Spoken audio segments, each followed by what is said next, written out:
UP में मैं कह रहा हूं कहां तुमको वोट डालना चाहिए, कोई समझ ही नहीं रहा। बंगाल में मैंने एक इशारा किया, पूरे बंगाल ने वही ठोक दिया जहां मैं चाहता था। मैंने कहा जितना बंगाल वाले मेरी बात मानते हैं और समझते हैं, उतना तो पूरे हिंदुस्तान में कोई नहीं समझता। लोगों अरे लोग तो पूरे हिंदुस्तान में आप चले जाइए, हमको उस पर इतनी वायरल हुई वीडियो कि लोग बंगाल का मुख्यमंत्री हम ही को समझते हैं।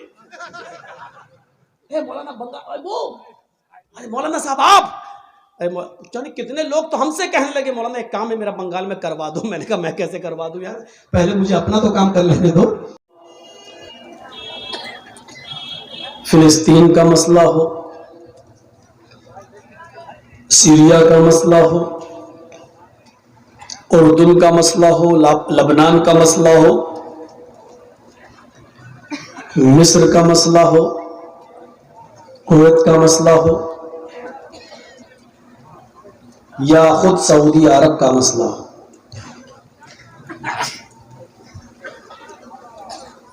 मुसलमानों को कहीं सुकून नजर नहीं आता है। या यूं कह लो कि अल्लाह के नबी सल्लल्लाहु अलैहि वसल्लम ने कहा था, युशिकुल उममु अन तदा अलैकुम कमा तदा लकलतु अला क़िसतिहा, कि एक ऐसा जमाना तुम्हारे ऊपर आ जाएगा जैसे भूखे लोग दस्तरखान के ऊपर टूट पड़ते हैं, दुनिया की सारी कौमें तुम्हारे ऊपर टूट पड़ेगी। जैसे भूखे लोग दस्तरखान नोच डालते हैं, उसी तरीके से दुनिया की सारी कौमें तुम्हें नोच डालेंगी। फ़क़ाल क़ाइलुन, एक कहने वाले ने कहा, वमिन क़िल्लतिन यौमइज़िन नहनु, या रसूल अल्लाह, आय अल्लाह के रसूल, क्या उस वक्त हम तादाद में कम होंगे, हमारी संख्या कम होगी, क्या उस वक्त हम थोड़े से होंगे? काल बल अंतुम कसीर, कहा नहीं, तुम कम नहीं होगे, तुम बहुत ज्यादा होगे। तुम्हारी संख्या कम नहीं होगी, तुम्हारी तादाद तो बहुत ज्यादा होगी। वलाकिन्नकुम गुसाउन का गुसाइ सैल, लेकिन तुम उस झाग के मानिंद होगे, उस कूड़ा और करकट के तरह होगे जैसे समंदर में समंदर की मौजें और समंदर की लहरें कूड़ा और करकट को जहां चाहती हैं हाक ले जाती हैं। जैसे कुछ कूड़ा पड़ा है, कुछ गंदगी पड़ी है, एक लहर आई वो उधर चली गई, उधर से एक लहर आई, कूड़ा करकट इधर चला गया। तो जैसे कूड़ा और करकट को समंदर की लहरें जहां चाहती हैं वहां ले जाती हैं, ऐसे ही दुनिया की सारी कौमें तुम्हें अपनी उंगली पर नचाएंगी और तुम नाचोगे। तो उस वक्त तुम तादाद में बहुत ज्यादा होगे। ऐसा क्यों होगा? तुम्हारे दिलों से अल्लाह रब्बुल आलमीन काफिरों के दिलों में जो तुम्हारा रोबो दबदबा बैठा है वो निकाल लेगा। काफिरों के दिलों से तुम्हारा रोब, तुम्हारा दबदबा, तुम्हारी ताकत जो बैठी हुई है उनके दिलों में, अल्लाह रब्बुल आलमीन उसको निकाल देगा। कल तक काफिर हमारी मस्जिदों के पास से गुजरते थे तो बारात बंद कर देते थे, बैंड बंद कर देते थे। क्यों? मुसलमानों को गाना पसंद नहीं है। आज हमारी मस्जिदों के सामने से उनके जुलूस निकलते हैं। क्यों? क्योंकि आज हमारी होटलों में टीवी चल रही है, हमारी शादियों में डीजे बज रहे हैं। अल्लाह रब्बुल आलमीन काफिरों के दिलों से तुम्हारा रौब, तुम्हारा दबदबा जो बैठा है वो निकाल देगा और तुम्हारे दिलों में वहन पैदा कर देगा। वहन, साहबा ने कहा वहन क्या है अल्लाह के रसूल? कमजोरी क्या है? वहन पैदा कर देगा। वो क्या है? फरमाया हुब्बुद दुनिया व कराहियतुल मौत, अल्लाह रब्बुल आलमीन तुम्हारे दिलों में दुनिया की मोहब्बत डाल देगा। व कराहियतुल मौत, और मौत को तुम नापसंद करने लगोगे, जल्दी मरना नहीं चाहोगे, क्योंकि तुम्हें डर होगा कि अगर हम मर गए तो हम जन्नत में नहीं जाएंगे, क्योंकि हमें अपने आमलों पर भरोसा होगा ही नहीं।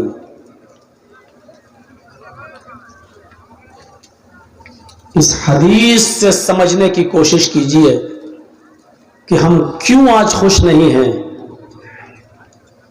क्यों? एक फितना खत्म होता है, दूसरा फितना उठा दिया जाता है। 25 साल, 30 साल, 40 साल एक झगड़े में रहे हम लोग। निजी अदालत से मुकदमा फैसला हुआ तो हाई कोर्ट में गया, हाई कोर्ट से मुकदमा निकला तो सुप्रीम कोर्ट में गया, और सुप्रीम कोर्ट का फैसला आ जाने के बाद किसी तरीके से हम खामोश हुए कि चलो सुप्रीम कोर्ट ने जो फैसला कर दिया कर दिया, जैसा भी किया जो भी किया, चलो 30-40 साल की जहनी उलझनों में जो हम थे कि मस्जिद है या मंदिर, बाबरी मस्जिद है या राम जन्मभूमि, चलो फैसला हो गया, मामला खत्म। एक फितना खत्म होता है कि दूसरा फितना उठा दिया जाता है। अब मथुरा का फितना उठा दिया गया है, फिर कभी काशी का फितना उठा दिया जाएगा। ये तीनों फितने खत्म होंगे तो फिर कश्मीर का मसला उठा दिया जाएगा। पूरी जिंदगी लगता है ऐसा कि जब तक कयामत नहीं आ जाती है तब तक हम लोग और हमारी आने वाली नस्लें इन्हीं फितनों को अपनी आंखों से देखती रहेंगी।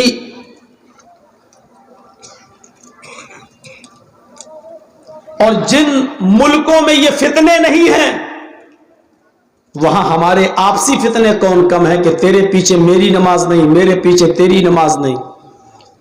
पाकिस्तान को देख लीजिए आप, वहां मस्जिद मंदिर का फितना नहीं है, लेकिन वहां हमारी मस्जिदें भी महफूज नहीं हैं। शियों की मस्जिदों पर सुन्नी बमबारी कर देते हैं और सुन्नियों की मस्जिदों पर शिया बमबारी कर देते हैं। कोई इसका इमाम को मारे डालता है, कोई उसकी इमाम को खत्म कर दे रहा है। इराक और ईरान की अपनी एक जंग देखिए,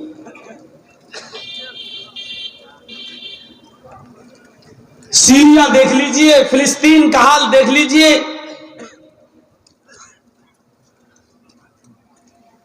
दुनिया के किसी भी चप्पे में अगर आप जाएं तो मुसलमान आपको खुश नजर नहीं आएगा, और उसकी वजह अगर तलाश करें, उसका रीजन अगर आप तलाश करें तो कुरान उसका रीजन सिर्फ एक बताता है, बस। सैकड़ों रीजन नहीं है उसके, 2-4 हो, 10-12 हो, 50-60 हो, तो चलो हम किसको देखें। कुरान कहता है एक रीजन है, तुम कासे गदाई लेकर चौखट पर भीख मांगने के लिए पैदा नहीं हुए हो। मुसलमानों, तुम्हें हमने भीख का कटोरा नहीं दिया है कि तुम सबसे भीख मांगते फिरो। हमने कहा था कि तुम्हें बुलंदी देंगे, तुम्हें इज्जत देंगे, तुम्हें हम हाकिम बनाएंगे, तुम्हें हम सरदार बनाएंगे, तुम्हें हम ऊंचा रखेंगे, तुम्हें हम पावर देंगे, तुम्हें हम ताकत अता करेंगे। लेकिन अल्लाह ने कहा कि हमने वादा किया था, लेकिन हमारी एक शर्त थी, और शर्त यह थी कि तुम अपने अंदर ईमान पैदा कर लो। वला तहिनु वला तहज़नु व अंतुमुल अलौना इन कुंतुम मुमिनीन, मोमिनो तुम गम न करो। कितना साफ अल्लाह का वादा है। ला तहिनु वला तहज़नु, मुसलमानों तुम गम न करो, मुसलमानों तुम मायूस ना हो जाओ। ला तहिनु वला तहज़नु, मुसलमानों तुम गम न करो, मुसलमानों तुम मायूस ना हो जाओ। व अंतुमुल अलौन, हम तुम्हें बुलंदी देंगे, हम तुम्हें हुकूमत देंगे, हम तुम्हें इज्जत बख्शेंगे, हम तुम्हें दुनिया का सबसे ज्यादा अजीज सबसे ज्यादा बाइज्जत इंसान बनाएंगे। इज्जत तुम्हारे कदमों के नीचे डाल देंगे। दुनिया तुम्हारी इज्जत करेगी, तुम्हारी कदमबोसी करेगी, तुम्हारे पैरों पे गिरेगी, तुम्हारे बिना कोई काम नहीं होगा। इन कुंतुम मोमिनीन, लेकिन ऐसा कब होगा? जब तुम पहले ईमान वाले बन जाओ, पहले तुम मोमिन बन जाओ। आज ऐसा नहीं है। इसका मतलब यह है कि हम ईमान वाले भी नहीं हैं। कितना साफ जुमला कहा है। जब शर्त ही पूरी नहीं हो रही है तो अल्लाह अपना वादा क्यों पूरा करे? मौलाना जर्जी साहब, हम शाम को आपके यहां खाना खिलाएंगे। हम खाना तब खिलाएंगे जब आप मेरे घर पे आओगे। शर्त क्या है? हम खाना तब खिलाएंगे जब तुम मेरे घर पर आओगे। जर्जी साहब जलसे के स्टेज पे बैठे हैं और सलीमुद्दीन साहब से कह रहे हैं कि भाई आपने तो कहा था कि खाना खिलाएं, क्यों नहीं खिला रहे हो? सलीमुद्दीन साहब कह रहे हैं मौलाना साहब मैंने शर्त लगाई थी कि जब मेरे घर पे आओगे तब खिलाएंगे। स्टेज पे थोड़ी हमने वादा किया था। जर्जी साहब कह रहे हैं मैं भूखा हूं। सलीमुद्दीन साहब कह रहे हैं मर जाओ, मेरे बाप का क्या जा रहा है? मेरे घर आओगे तब खिलाऊंगा। और जाहिर है जर्जी साहब ने उस शर्त को पूरा नहीं किया तो सलीमुद्दीन साहब भी इस बात के मजाज नहीं है कि वो हमें खाना खिलाएं। अल्लाह ने कहा हम तुम्हारी नमाज कबूल करेंगे, शर्त यह है कि तुम अच्छी तरीके से वुजू बनाओ। जर्जी साहब जोहर की नमाज पढ़ने जा रहे हैं, लेकिन हाल यह है कि सुबह फजर की नमाज पढ़ के सो गए थे। 12 बजे उठे, अजान की आवाज 12:15 बजे आई और मस्जिद में ऐसे ही घुस गए। किसी ने कहा जर्जी साहब नमाज पढ़ लीजिए, पढ़ ली, कबूल नहीं हुई। क्यों? तुमने वुजू ही नहीं बनाया। अच्छा मैं 4 और पढ़ लेता हूं। लोग कह रहे हैं 4 8 पढ़ ली फिर भी कबूल नहीं हुई। अच्छा मैं 4 और पढ़ लेता हूं। झुंझला गया कहने वाला, कहने लगा 4 क्या 4000 भी पढ़ डालो तो कबूल नहीं होगी। इसलिए नहीं होगी क्योंकि तुमने वुजू नहीं बनाया। अगर तुम चाहते हो कि आपकी नमाज कबूल हो तो पहले वुजू बनाओ। अल्लाह कहता है तुम्हारी नमाज हम तब कबूल करेंगे जब तुम अच्छी तरीके से वुजू बनाओगे। वुजू होगा तो नमाज होगी, वुजू नहीं तो नमाज नहीं। वुजू के लिए शर्त है, नमाज के लिए शर्त है वुजू। जब वुजू नहीं तो नमाज नहीं। इज़ा फात शर्त फातल मशरूत, जब मशरूत पूरा नहीं हुआ तो शर्त पूरी नहीं हुई तो मशरूत भी पूरा नहीं होगा। जब आप किसी चीज की शर्त को पूरा नहीं कर रहे हैं, ये माइक में ये माइक तूने लगाया है, अच्छी आवाज देगा तो पैसा दूंगा। माइक डिस्टर्ब कर रहा है, आवाज 100 आदमियों तक नहीं पहुंच रही है तो आप भी माइक मैन को पैसा नहीं देंगे क्योंकि उसने आपकी शर्त के मुताबिक माइक नहीं लगाया। अल्लाह कहता है हम तुम्हें बादशाही देंगे, हम तुम्हें इज्जत देंगे, हम तुम्हें हुक्मरान बनाएंगे, हम तुम्हें अजीज बनाएंगे। शर्त यह है इन कुंतुम मोमिनीन, पहले तुम अपने अंदर ईमान पैदा करके दिखाओ, पहले तुम पक्के सच्चे मोमिन बनकर दिखाओ। हमने जब बुनियाद ही छोड़ दी तो हम जलील नहीं होंगे तो क्या होंगे? इस माइक की बुनियाद है तार। ये तार आप खींच लें तो माइक आवाज देगा? नहीं देगा। और एक बात याद रखिएगा, मेरी मिसाल पर गौर कीजिएगा, जो चीज अपनी बुनियाद को छोड़ देती है वो कभी बुलंदी पर नहीं जाती है, इज्जत नहीं पाती है, बल्कि नीचे की तरफ जाती है, जलील होती है, पस्ती की तरफ जाती है। कभी आपने देखा है आम का फल आम के पेड़ पे लगा हुआ है? मैं आपसे पूछना चाहता हूं, ये आम का पेड़ है और आम के पेड़ पे आम लटका हुआ है, अचानक हवा चलती है और आम आपस में टकराते हैं और एक आम टूटता है। वो आम जब टूटता है तो वो जमीन पर क्यों गिरता है? आसमान उसको अपनी तरफ क्यों नहीं खींचता है? क्या कभी आपने गौर किया है? तो गर्म पानी आज मंगाना पड़ेगा, पता नहीं क्या खिला दिया आज, शुरू से ही आज गर्म, लेकिन अभी सही हो जाएगा इंशाल्लाह, मुझे उम्मीद है। और बोलता हूं तो और अच्छा होता जाता है, लेकिन थोड़ा गर्म पानी रखिए। हाँ, तो आम लगा हुआ है, आम का पेड़, आम जब टकराता है, हवा चली, वो गिरता है, टूटता है, तो वो जमीन पे क्यों गिरता है? साइंटिस्ट बताएं, फलसफी बताएं, वो ऊपर क्यों नहीं जाता? गरम है ना? अब इतना भी गरम ना हो। Okay, very good. वो नीचे गिरता है, ऊपर क्यों नहीं जाता? ये मिसाल है, जब तक वो अपनी जड़ और अपनी बुनियाद से जुड़ा हुआ था, तब तक उसमें दिन पर दिन मिठास बढ़ रही थी। कच्चे से पक्का होता जा रहा था, उसमें मिठास आती जा रही थी। शुरू में खट्टापन था, बाद में उसमें मिठास आ गई। दिन पे दिन छोटे से बड़ा होता जा रहा है। क्यों?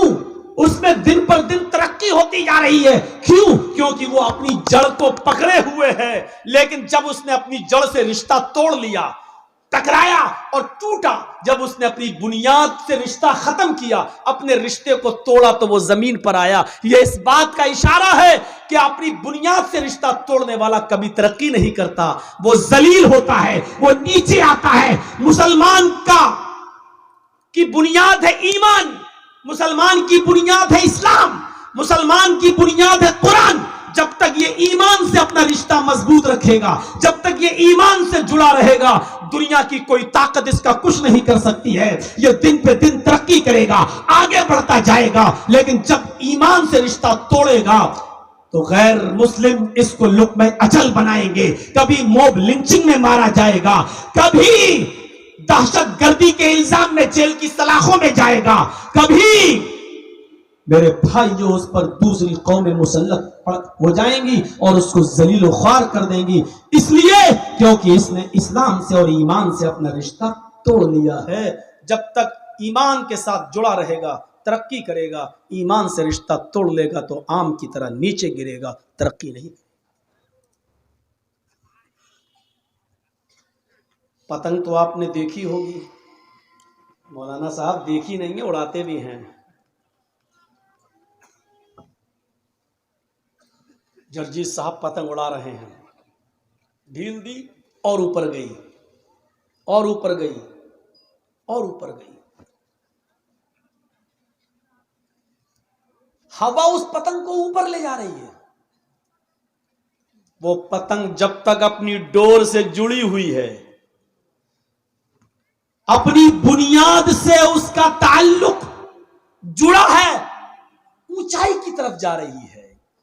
लेकिन कभी आपने देखा है कि दूसरी पतंग आती है और इस पतंग की डोर को काट देती है, उसके धागे को, उसके मांझे को काट देती है, और जैसे ही उस पतंग का धागा कटता है, उस पतंग की डोर कटती है, फिर आसमान उस पतंग को अपनी तरफ नहीं खींचता, हवा उसको ऊंचाई की तरफ नहीं उड़ाती, बल्कि जैसी उसकी डोर कटती है वो पतंग हिचकोले खाती है, जंपिंग करती है और कुलामंडिया खाते हुए जमीन की ऊपर आती है। और जमीन पर बैठे हुए, नजर लगाए हुए छिछोरे लड़के, औबाश लड़के, मुसलमानों के, हमारी और आपकी बिगड़ी हुई औलादें, स्कूलों से दूर रहने वाली औलादें, कॉलेज और यूनिवर्सिटी से दूर रहने वाले बच्चे उस पतंग पर टूट पड़ते हैं और छीना झपटी में उस पतंग के टुकड़े टुकड़े कर देते हैं। कभी आपने सोचा है, वो पतंग तो बुलंदी की तरफ जा रही थी, वो पतंग तो आसमान की तरफ जा रही थी, उस पतंग को कोई पकड़ नहीं सकता था,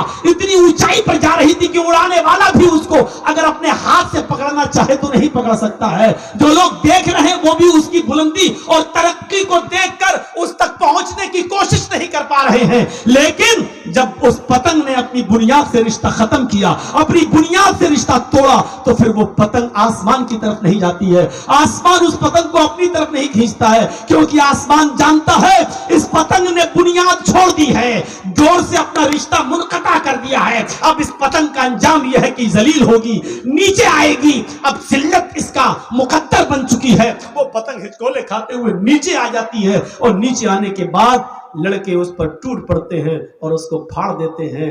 मुसलमान जब तक कुरान और हदीस को पकड़े रहेगा, ईमान से अपना रिश्ता मजबूत रखेगा, तो उसकी बुलंदी तक कोई नहीं पहुंच पाएगा। दुनिया की कोई कौम उससे ऊपर नहीं बढ़ सकती है। देखेगी तो यही सोचेगी इतना ऊपर हम कैसे जाएं। जब तक ईमान से रिश्ता मजबूत रहेगा, कोई उस वक्त उसको छू नहीं सकता। और जब ईमान से रिश्ता तोड़ लेगा, तो जैसे पतंग के टुकड़े टुकड़े कर दिए जाते हैं, ऐसे ही मुसलमानों के भी टुकड़े टुकड़े कर दिए जाएंगे, क्योंकि इन्होंने अपनी बुनियाद से रिश्ता तोड़ दिया। जर्जी साहब, मिसाल तो बड़ी अच्छी दी है आपने, लेकिन ये मिसाल सिर्फ यही 1.5-2 घंटे तक के लिए है। सुबह हम वही करेंगे जो करते आए हैं हमारे बाप दादा के जमाने से। हम फिर कैरम बोर्ड खेलेंगे, परसों हमारे घर में शादी होगी, हम फिर डीजे बजाएंगे, फिर शादी होगी तो फिर हम बारात नहीं, डाकुओं को लेके जाएंगे, चोर और लुटेरे जाएंगे बारात, लड़की वाले के घर डाका डालने के लिए। हम वही करेंगे जो करते आए हैं। ईमान से हमारा रिश्ता मुनक़ता हो गया। फिर सुन लो, ईमान से जितना मजबूत होगा हमारा रिश्ता, हम तरक्की करेंगे। जहन में बैठ गई बात। और जब बुनियाद छोड़ देंगे, ईमान से रिश्ता कमजोर हो जाएगा, तो माफ कीजिएगा, सॉरी, हम जमीन पर आ जाएंगे, फिर हम तरक्की नहीं कर सकते। और जब ईमान किसी के अंदर आ जाता है, तो ईमान की सबसे बड़ी खूबी क्या है वो भी सुन लो। जिसके अंदर ये खूबी नहीं है वो मोमिन नहीं है। वो लोगों को कह सकता है मेरा नाम मोहम्मद जर्जीस, मेरा नाम मोहम्मद फला। इस्लाम की, ईमान की पहली खूबी क्या है? जिसके अंदर ईमान होगा, जिसके अंदर ईमान होगा, उसके अंदर डर नाम की कोई चीज नहीं होगी। पूरी कौम एक तरफ, वो अकेला एक तरफ, वो किसी से नहीं डरेगा सिवाय अल्लाह की। यह पहली खूबी है। और इसको मैं यूं समझाऊं आपको कि अभी एक पुलिस वाला मौजमपुर में आ जाए, थानेदार आ जाए, उसके हाथ में ना पिस्टल हो, ना बंदूक हो, ना लाठी हो, ना डंडा हो, ना AK-47 हो। सुना है कि यहां बहुत से लोग शराब पीते हैं, बताओ कौन कौन पीता है? भले ही आप नाम ना बताएं, लेकिन उस पुलिस वाले के सामने भीगी बिल्ली बने खड़े होंगे। साहब कोई नहीं है, कैसे नहीं है? नहीं साहब, आपको गलत सूचना मिली है। वो डांट रहा है, चीख रहा है, चिल्ला रहा है, उसके पास कोई चीज नहीं है, ना लाठी, ना डंडा, ना पिस्टल, ना बंदूक, लेकिन उसके बावजूद हम उससे डर रहे हैं। वो अकेला है, निहत्था है, लेकिन उसके बावजूद हम उससे डर रहे हैं। हम उसको क्यों नहीं मार रहे हैं? हम उसको थप्पड़ क्यों नहीं जड़ रहे? क्यों? वो अकेला हमारे ऊपर धौंस क्यों जमा रहा है? हम उससे इसलिए डर रहे हैं क्योंकि हम जानते हैं कि पुलिस वाला अकेला है जरूर, लेकिन इसके पास गवर्नमेंट की ताकत है, ऑन ड्यूटी है। एक कॉल अगर कर दिया तो अभी हमारा पूरा मौजमपुर छावनी में बदल जाएगा। और पुलिस वाला भी जो डांट रहा आपको, वो भी जानता है कि मैं अकेला आया जरूर हूं, लेकिन मैं सबके ऊपर जो हावी हूं, उसकी वजह यह है कि मेरे साथ सरकार की ताकत है। एक पुलिस वाला जब ये समझ लेता है कि मेरे पास सरकार की ताकत है, एक पुलिस वाला जब ये समझ लेता है कि मेरे पास गवर्नमेंट की ताकत है, सरकार की ताकत है, तो वो पूरे मजमे पे हावी हो जाता है। उसको किसी का डर नहीं होता है। उसी तरीके से एक मुसलमान, एक मोमिन, जब उसके अंदर ईमान पैदा हो जाता है तो फिर वो किसी का खौफ अपने अंदर पैदा नहीं करता। वो जानता है कि दुनिया मेरे साथ हो या ना हो, लेकिन अल्लाह मेरे साथ है, उसकी मदद मेरे साथ है। गौर कीजिए, सारे इलाकों को फतह करते हुए मुसलमान, सारे इलाकों पर इस्लाम का परचम लहराते हुए मुसलमान, हिंदुस्तान पर भी मुसलमानों की हुकूमत रही, हर जगह इस्लाम का झंडा लहराते हुए ये मुसलमान जब अफ्रीका पहुंचते हैं तो अफ्रीका में भी इस्लाम का झंडा लहरा देते हैं। लेकिन अफ्रीका पहुंचने के बाद उनको एक समंदर मिलता है। अफ्रीका पहुंचने के बाद उनको एक समंदर दिखाई देता है। ये मुसलमान पीछे मुड़ के देखते हैं तो इस्लाम का झंडा फैल चुका है, दाएं देखते हैं तो इस्लाम का झंडा लहरा रहा है, बाएं देखते हैं तो उनको इस्लाम नजर आता है, सामने समंदर है। इन मुसलमानों का एक काबिल जिक्र नौजवान, नाम है उसका उक़बा इब्न नाफ़िअ, 2 रकात समंदर के किनारे खड़ा होकर समंदर के पानी से वुजू बनाता है। नौजवानों, अपना हाथ उठाओ और अपने गालों पे थप्पड़ मारो। एक तुम नौजवान हो और एक वो नौजवान है।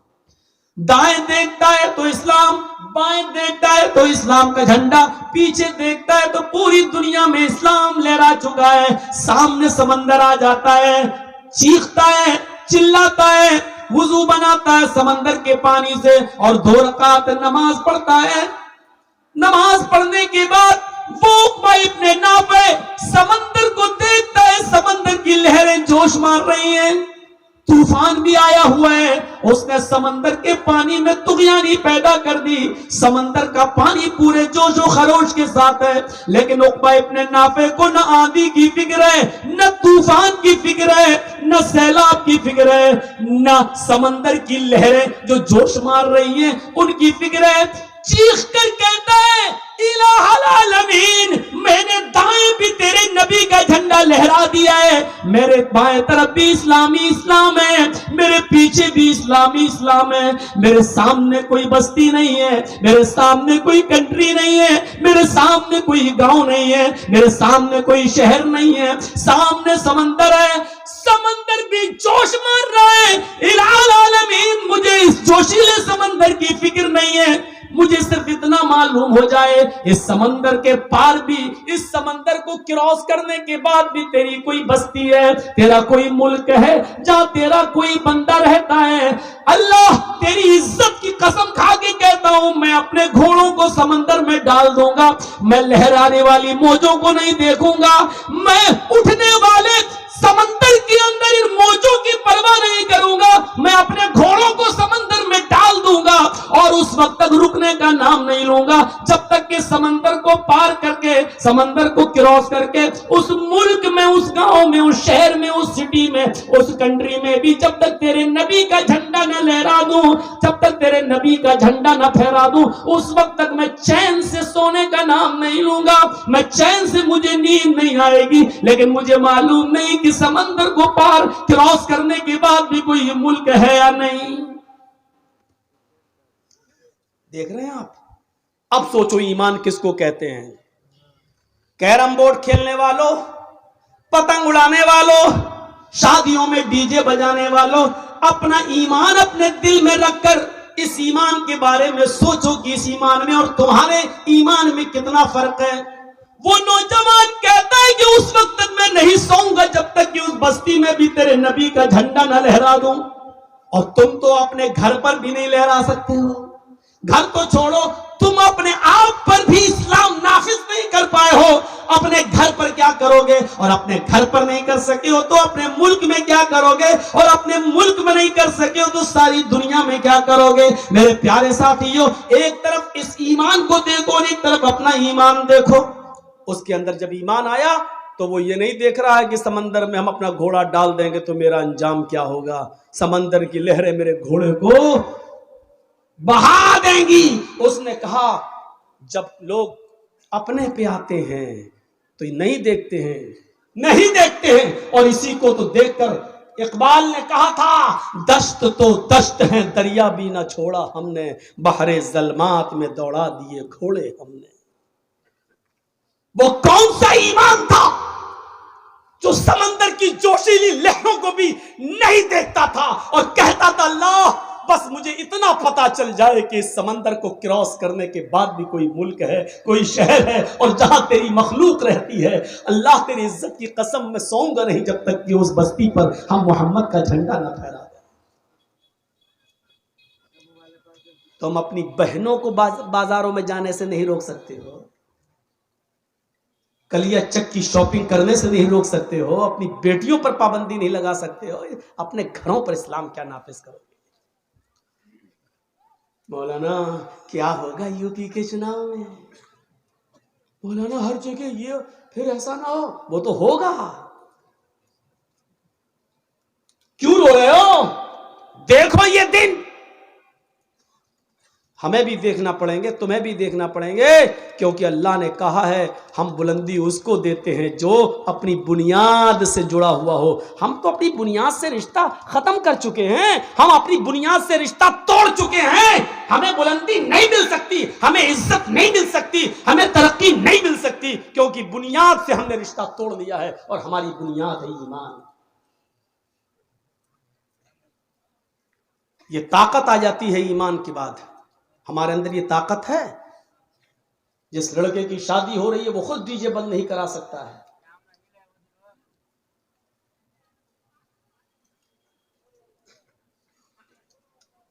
सोचिए आप, वो कौन सा ईमान था?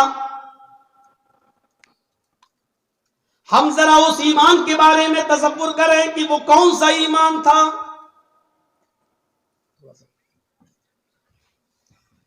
कि हुकूमतों को, सल्तनतों को पलटते हुए तारिक इब्ने ज़ियाद, सारी जगह इस्लाम लहराता हुआ तारिक इब्ने ज़ियाद जब स्पेन पहुंचता है,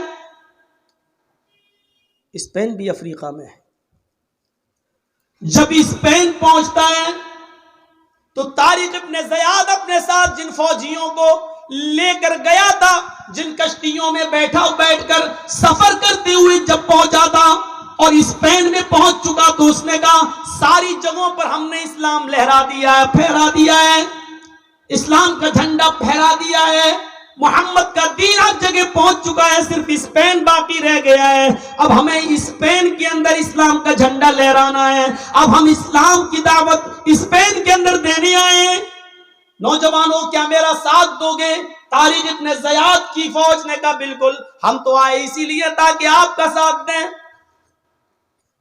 तारिक इब्ने ज़ियाद ने कहा अगर तुम चाहते हो कि इस बस्ती में इस्लाम का झंडा लहरे, मोहम्मद का दीन तरक्की करे, तो सबसे पहले जिन कश्तियों पर तुम सवार होकर आए हो उन कश्तियों में आग लगाओ। जिन नावों में, जिन कश्तियों में बैठकर तुम आए हो उन कश्तियों में तुम आग लगाओ। उन फौजियों ने कहा कि हम आग क्यों लगाएं? इस्लाम का झंडा लहराने के बाद फिर हमें अपने घर भी तो जाना है। अगर कश्तियों में आग लग गई तो हम समंदर को पार करके अपने घर कैसे जाएंगे जब कश्तियां ही नहीं रहेंगी? तारिक इब्ने ज़ियाद ने कहा पहले नाव अपनी सारी कश्तियां जलाओ। जब सारी कश्तियों में आग लगा दी गई तब तारिक इब्ने ज़ियाद ने कहा अब सुनो, अब तुम अच्छी तरीके से लड़ोगे और अच्छी तरीके से मुकाबला करोगे, क्योंकि अब तुम्हें अपने घर जाने की फिक्र नहीं होगी। ईमान देखिए, किसी के अंदर जब ईमान पैदा होता तो कैसे पैदा होता है। सुनो, हमने कश्तियां जला दी हैं, घर वापस जाने का सपना अब तुम्हें नहीं देखना है। अब इस स्पेन के अंदर इस्लाम का झंडा लहराना है। अब उसके दो ही रास्ते हैं, या तो जिंदा रहना है तो मोहम्मद के दीन के लिए लड़ना है और झंडा लहराना है, और अगर ऐसा नहीं कर सके हो तो लड़ते लड़ते अपनी जान दे देना है और शहीद हो जाना है। इन दो रास्तों के अलावा हमारे पास कोई रास्ता नहीं है। घर वापस जाने का तसव्वुर और उसकी विचार उसका अपने दिमाग से, अपने मस्तिष्क से, अपने माइंड से निकाल दो, अपने ब्रेन से इस बात को निकाल दो कि तुम्हें घर वापस जाना है। अब उंदुरुस में रहना है, इस्लाम का झंडा लहराना है, जिंदा रहना है तो लड़ना है, इस्लाम फैलाना है, या फिर मरकर शहीद हो जाना है। दो, तीसरा रास्ता नहीं है। मेरे भाइयों, ये ताकत ईमान की ताकत थी। ईमान की ताकत तारिक इब्न ज़ियाद के अंदर, जिसने कश्तियों को जला दिया ताकि हमारे किसी फौजी को देखा है हम हार जाएंगे, ये लोग बहुत ज्यादा हैं, हमें मार देंगे, भागा, समंदर के पास आया, कश्ती उठाई और लेके चलने लगा। नहीं, जब कश्तियां ही जला दी गई तो भागने का तसव्वुर ही नहीं है। अब लड़ना है, या तो इस्लाम फैलाना है जिंदा रहकर, या मरकर शहीद हो जाना है। दोनों सूरतों में घर नहीं जाना है। मेरे प्यारे भाइयों, ये इस्लाम का तसव्वुर था, ये ईमान की ताकत थी। क्या कहोगे मौलाना? बात तो सही कह रहे हैं। जो आदमी रात के 12 और 1 बजे, जिसकी ईमान की ताकत ये हो कि उसकी नजरें मोबाइल पर हो और वो देख रहा हो अभी तो 1 GB बाकी है, 1.5 GB रोज मिल रही थी, ये टाइम खत्म होने से पहले इसको भी इस्तेमाल कर लो, तो बजाय इसके कि उसको कुरान की आयतें और कुरान की तिलावत सुनने में, किसी आलिम की तकरीर सुनने में वो 1 GB खत्म कर देनी चाहिए, लेकिन वो लायानी और बेहुदा चीजें देखकर वो 1 GB खत्म कर रहा है। ये हमारे ईमान का हाल है। वला तहिनु वला तहज़नु व अंतुमुल अलौना इन कुंतुम मुमिनीन। मोमिनो तुम गम न करो, मोमिनो तुम मायूस न हो जाओ, मोमिनो तुम परेशान मत हो, मोमिनो तुम्हें परेशान होने की कोई जरूरत नहीं है, तुम्हें निराश होने की जरूरत नहीं है। वो अंतुमुल अलौन, तुम ही बुलंद रहोगे, तुम्ही को हुकूमत देंगे, तुम्ही को सरदारी देंगे। शर्त यह कि पहले तुम अपने अंदर ईमान पैदा कर लो, पहले तुम अपने अंदर ईमान पैदा कर लो। वो हजरत खंसा, औरतें आई है ना माँ बहने, सुनो,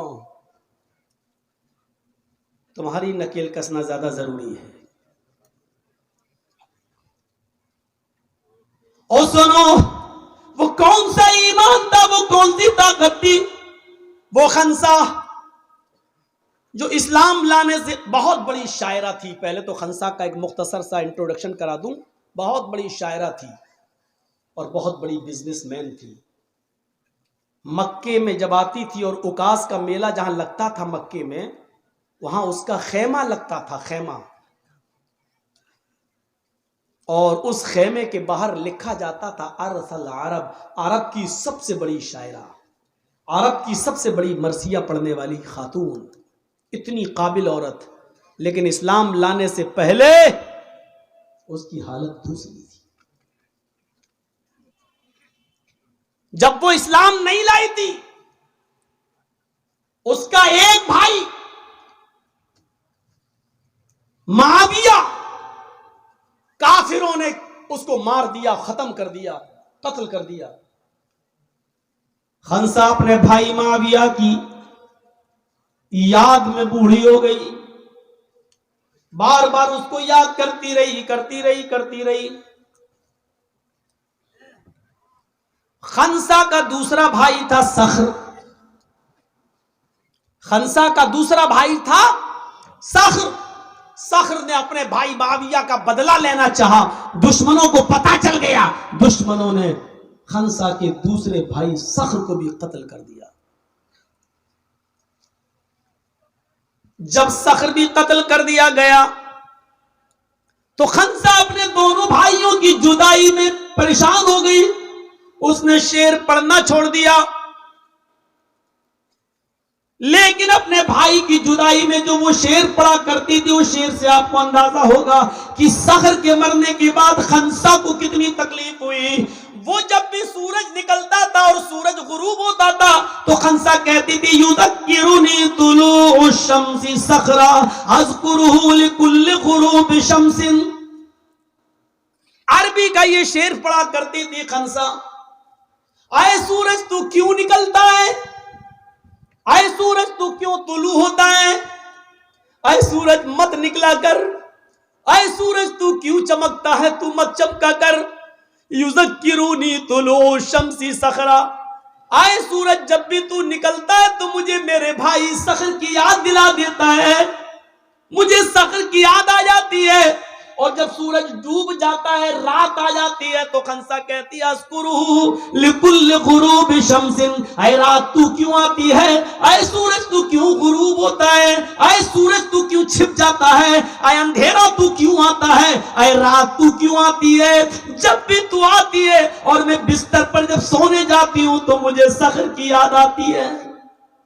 समझ रहे हैं मतलब? यानी कोई दिन ऐसा नहीं जाता कि सूरज निकला हो और मैंने अपने भाई सखर को याद न किया हो, और कोई रात ऐसी नहीं कि जब मैं बिस्तर पे सोने जाती हूं तो मुझे मेरे भाई सखर की याद ना आती हो। ये खंसा का वो हाल है जब वो इस्लाम नहीं लाई थी, अभी काफिर थी, अपने भाई की जुदाई में इतना रोती थी कि सुबह भी रोती थी और शाम को भी रोती थी। सूरज निकलता था तब भी याद करती थी, और रात को जब बिस्तर पे सोने जाती थी तब भी याद करती थी। लेकिन यही खंसा सन 8 हिजरी में इस्लाम लाती है और सन 16 हिजरी में जंगे कादसिया होती है। हजरत उमर फारूक की जिंदगी में जंगे कादसिया होती है। तो यही खंसा जो कभी अपने बेटों, जो कभी अपने भाइयों को भूल नहीं सकी थी हालत कुफ्र में 8 हिजरी से पहले, लेकिन जब 8 हिजरी के बाद इस्लाम लाई तो ईमान लाने के बाद इसके अंदर क्या ताकत आई शायद आपको नहीं मालूम। सुनो उसके अंदर क्या ताकत आई। वो खंसा जो इस्लाम से पहले इतनी कमजोर थी कि सूरज निकलता था तो कहती है क्यों निकलता है, मुझे सखर की याद दिला देता है। रात आती है तो कहती है क्यों आती है रात, मुझे सखर की याद आ जाती है। यानी मुझे न दिन में चैन न रात में सुकून, मुझे मेरे भाई की याद आती। लेकिन जब ईमान लाती है 8 हिजरी में और 16 हिजरी में जब जंगे कादसिया होती है तो अपने 4 बेटों से कहती है बेटो, हाय हाय हाय, डीजे बजाने वालों सुनो, कैरम बोर्ड खेलने वालों सुनो, और 250-300 आदमियों की बारात लेकर, चोरों डकैतों को लेकर लड़की वालों के घर छापे मारने वालों सुनो, होगे तुम चौधरी अपने घर में रहो, होगे तुम मुखिया अपने घर के, होगे तुम सरदार अपने गांव के, ये नौटंकी अपने घर में रखना, होंगे तुम एमएलए, होंगे तुम एमपी, हमारी नजर में ये सब नौटंकियां अपने घरों में रखना।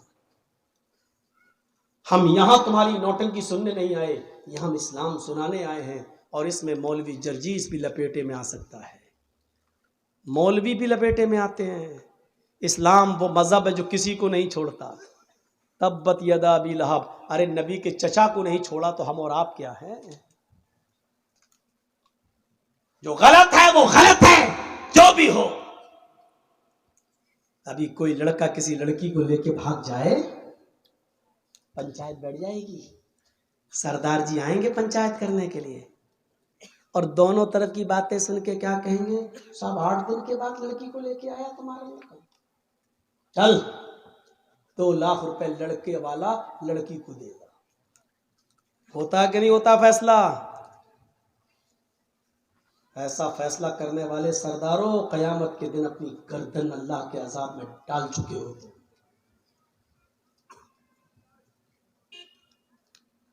लड़का भागा तो लड़की भी तो भागी थी। फैसला करते हो लड़का देगा पैसा, लड़के का बाप देगा पैसा लड़की के बाप को। शर्म नहीं आती फैसला करने में तुम्हें? किस कानून के तहत तुमने यह फैसला किया है? ठीक है मुजरिम है तो दोनों मुजरिम है ना। अगर लड़का भगा कर ले गया है तुम्हारी बेटी को तो तुम्हारी बेटी ने भी तो भाग कर कसूर किया है। जबरदस्ती घर से खींच के तो नहीं ले गया था वो। तूने भी तो मोबाइल दिया था अपनी बेटी को, व्हाट्सएप पे बात हुई होगी, कलिया चक चौरंगी में मिलेंगे, चलो आ जाना। वहां से भागी होगी तुम्हारी बेटी, और फैसला तुम क्या करते हो? साहब लड़की की इज्जत दागदार कर दी है, अब कौन करेगा इससे शादी? अरे करे चाहे भाड़ में जाए, तुम्हें फिक्र क्यों हो रही है? साहब लड़के से करो, लड़का कहता हम नहीं करेंगे। क्यों? कहा ये तो और 10 के साथ चक्कर चलता है इसका, तो नहीं करना है तो तुम लेके गए थे, इसकी इज्जत दांव पे लगी, करो, नहीं तो 4 लाख रुपया दो, 5 लाख रुपया दो, 2 लाख रुपया दो। लड़के का बाप भी सोचता है 2 लाख रुपए दे के छुटकारा पालो। ये फैसला तुम करते हो, जबकि फैसला ये होना चाहिए कि अगर दोनों शादीशुदा हैं तो दोनों को पत्थरों से मार मार के खत्म कर दो, दोनों कुंवारे हैं तो दोनों को 100-100 कोड़े मारो, और 1 साल के लिए मौजमपुर, लखीपुर, श्री रामपुर सब बाहर निकाल दो, इनको घर में घुसने मत दो। 1 साल के लिए डिस्ट्रिक्ट मालदा में इनकी शक्ल न दिखाई दे, वो भी कब? 100 कोड़े दोनों को मारने के बाद, फिर 1 साल के लिए दोनों को शहर से बाहर निकालो। जिनकी सजा ये होनी चाहिए, उनकी सजा आप क्या दे रहे हैं? लड़के वाला 2 लाख रुपए देगा। फिर तेरे बाप का कानून चल रहा है यहाँ। कुरान कहता है लड़का लड़की भागने में और जिनाकारी में लड़की का रोल नंबर 1 होता है, लड़के का रोल 2 नंबर पे होता है। गलती लड़की की तरफ से ज्यादा होती है, ये कुरान कह रहा है। सजा लड़की के बाप को मिलनी चाहिए, लड़की को मिलनी चाहिए, सजा लड़के को दे रहे हैं आप। कुरान ये कहता है कि जिनाकारी में, बदकारी में, लड़के को बहलाने में, फुसलाने में, लड़के को भगाने में लड़की का रोल अहम होता है। अज़्ज़ानियतु वज़्ज़ानी फजलिदू कुल्ल वाहिदिन मिनहुमा मियता जल्दा। अल्लाह ने पहले ज़ानिया औरत का नाम लिया, लड़की का नाम लिया। जिना करने वाली लड़की बदचलन लड़की, बदचलन लड़का, गलत काम करने वाली लड़की, गलत काम करने वाला लड़का। अभी तक तुम्हारा कैमरा सेट नहीं हुआ भाई? इतनी देर में तो लड़की सेट हो जाती है आज के माहौल के हिसाब से। अब ये वो लोग सुनने आए हैं, बताइए तो आप, ये लोग सिर्फ अपना चैनल चलाने आए हैं, कमाने आए हैं। हवा निकाल दिया? चाचा तुम मत उठना, यहीं बैठे रहना, पूरी तकलीफ सुनना आज। अगर गए तो हम चाची से शिकायत कर देंगे आपकी, इसमें भी भलाई है। सुनिए मेरे भाइयों, बड़ी अच्छी बात बता रहा हूं। लड़की की तरफ से गलत काम के लिए उकसाया जाता पहले। सरदार लोगों, आपको कुरान की रोशनी में मैं मशवरा दे रहा हूं, कोई सरदार हमारा मुखालिफ नहीं है। जितनी इज्जत, सच है, हकीकत है, मेरी पूरे हिंदुस्तान में प्रोग्राम होते हैं, बाहर भी गया हूं, अभी कोरोना के चक्कर में नहीं जा पा रहा हूं। अल्हम्दुलिल्लाह अक्सर मुल्कों में मैं जा ही चुका हूं, कंट्रीज में। लेकिन ये भी कहता हूं मैं डंके की चोट पर कि जो प्यार, जो मोहब्बत, जो इज्जत बंगाल वालों ने मुझे दी है, यकीनन वो मुझे न तो यूपी में मिली, न पूरे हिंदुस्तान में कहीं और मिली। ये भी मैं इस बात का इकरार करता हूँ। लेकिन इसका ये मतलब नहीं है कि अब आप इस तारीफ में फूल जाएं, साहब हम बड़ी इज्जत करते हैं। हमसे लोग पूछते हैं कि बंगाल वाले कैसे समझ जाते हैं तुम्हारी बात। हैदराबाद में लोगों ने पूछा, यूपी में पूछा, हर जगह लोगों ने पूछा। हमने कहा जितना बंगाल वाले समझते हैं उतना तो कोई समझता ही नहीं है। यूपी में मैं कह रहा हूं कहां तुमको वोट डालना चाहिए, कोई समझ ही नहीं रहा। बंगाल में मैंने एक इशारा किया, पूरे बंगाल ने वही ठोक दिया जहां मैं चाहता था। मैंने कहा जितना बंगाल वाले मेरी बात मानते हैं और समझते हैं उतना तो पूरे हिंदुस्तान में कोई नहीं समझता। लोगों, अरे लोग तो पूरे हिंदुस्तान में आप चले जाइए, हमको उस पर इतनी वायरल हुई वीडियो कि लोग बंगाल का मुख्यमंत्री हम ही को समझते हैं। मौलाना बंगाल, वो अरे मौलाना साहब आप, अरे कितने लोग तो हमसे कहने लगे मौलाना एक काम है मेरा बंगाल में करवा दो। मैंने कहा मैं कैसे करवा दूं यार, पहले मुझे अपना तो काम कर लेने दो। हमसे कहने लगे मौलाना मेरा काम करवा दो, मेरा एक बंगाल में ये काम है वो काम है। यानी लोग हमको बंगाल के बारे में पता नहीं क्या तसव्वुर करने लगे, ये हाल हो गई। और जब मैं बंगाल में प्रोग्राम करने आता हूं तो मेरे अब्बू मेरी अम्मी बड़ी मुतमईन हो जाती है, कहते नहीं मेरा लड़का ठीक जगह जा रहा है, वहां सेफ्टी रहेगी। दूसरी जगह जाता हूं तो रोज एक दिन में 10 बार फोन करते हैं, बेटा कैसे हो, कोई बात तो नहीं है, टीवी पे ऐसा दिखा रहा है, तुम्हें कोई दिक्कत तो नहीं है। लेकिन बंगाल आ जाता हूं तो वो बिल्कुल टेंशन फ्री हो जाते हैं, कुछ नहीं, वो बंगाल ऐसा ही है। अब ये बताइए ये कितनी बड़ी, जिसके माँ बाप को जिस स्टेट से अपने बेटे के लिए सुकून मिल जाता हो तो उससे बड़ी बात एक बेटे के लिए क्या होगी कि मेरे बाप मुतमईन है। सोचिए, घर की तरह समझते हैं कि मेरा बेटा अपने घर ही गया एक तरीके से, ये तसव्वुर कीजिए। लेकिन सुनो, शिकायतें भी हमें तुमसे सबसे ज्यादा रहती हैं, कभी इधर से उठना, कभी उधर से उठना, कभी बीच से उठना, फिर हमें लगता, फिर मिसाल दो कि कुत्ते की तुम टेढ़ी रहती है तो वो कभी सीधी नहीं हो सकती। ये प्यार में दे देता हूं मैं यार, बुरा मत मानिएगा। तो ये चीज थी, हमें सोचना चाहिए। हजरत खंसा के बारे में हम बतला रहे थे मेरे भाइयों, वो तसव्वुर कीजिए आप। 8 हिजरी के बाद जब वो खंसा इस्लाम लाई तो उसने क्या नसीहत की अपने बेटों से, मेरे बेटों ये जंग होने जा रही है जिसमें मुसलमान इस जंग में बढ़ चढ़कर हिस्सा ले रहे हैं। तुम मेरे 4 बेटे हो, चारों बेटे मैदान जंग में कूद जाना। आए मेरे बेटो, जंग में जाने से पहले मैं तुम्हें एक बात बता दूं, कोई बेटा अपनी मां को गलत